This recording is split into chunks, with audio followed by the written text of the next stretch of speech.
creatives that are definitely powerhouses and are doing their thing around the world, y'all. They're not just in their communities, they are being a voice. They are allowing their voice to be heard.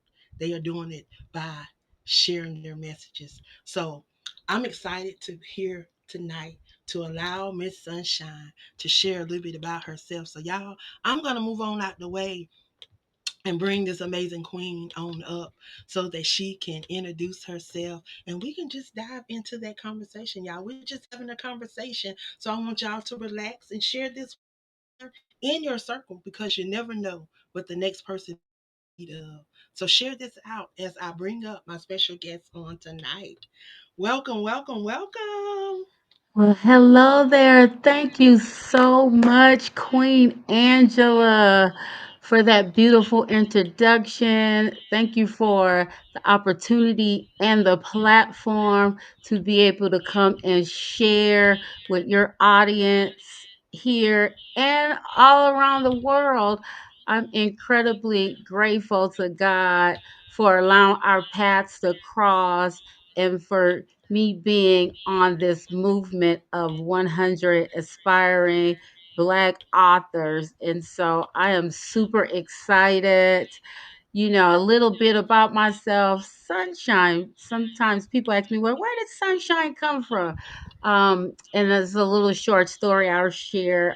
Back in 2009, I moved my family to Florida, and I was working from home. So that allowed me a lot of time to be able to go to my children's school and be really active. And so my oldest daughter, Marissa, was a freshman at Brooks D.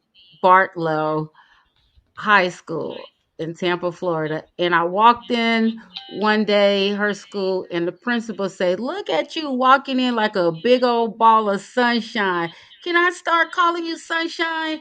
And so that's where it started in 2009. And I wear that title proudly and boldly. I am Sunshine. God has given me this positive spirit, and I just love people, and I just love to share the goodness of God with others. So 2009, I became Sunshine. Right now in 2025, I'm married. Thank God for blessing me with a husband. After 50, a lot of women struggle with finding real meaningful relationships when we get older in life. But I'm so grateful that God has blessed me with a loving husband after 50. We've been married now for 9 months. That's what I shared with the church yesterday. It's been 9 whole months. We got married August 18th. And so I'm a mother of three biological children and three bonus children. So we got our own little Brady bunch, and they range from 36 years old all the way to 14. And our daughter, our baby daughter, she just had her prom on Saturday, and so I'm so excited about her life and her future as she get ready to go off to college this year. And then I am a proud grandmother. I have one bonus um, grandson, and then I have my first biological grandson, my little chunkums. He's also 9 months old. He was born in August as well, the same month I got married. So August was such a busy time for my family in 2024. And so writing, I have always had a story in me. I've always had something to share, and I could remember even like stories and different things. My imagination have always been vivid, but I didn't want to write nonfiction because my own life and my own journey is story in itself. And now I am so grateful to God for the opportunity for me to be able to live out my purpose. I found like I've got this newfound purpose through writing, and that is to share my story to empower and uplift women, but everybody, not just women, but everybody. And so my journey of writing actually started a few years ago when I was going through different situations with different relationships.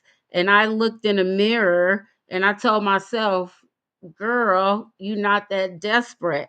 And from that moment on, that seed had been planted inside of me.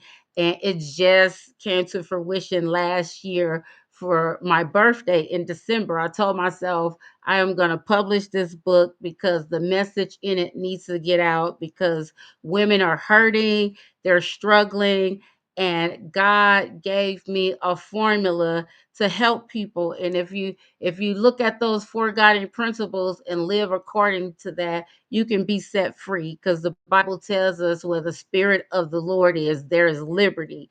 And so that is my message through that book, is just to empower people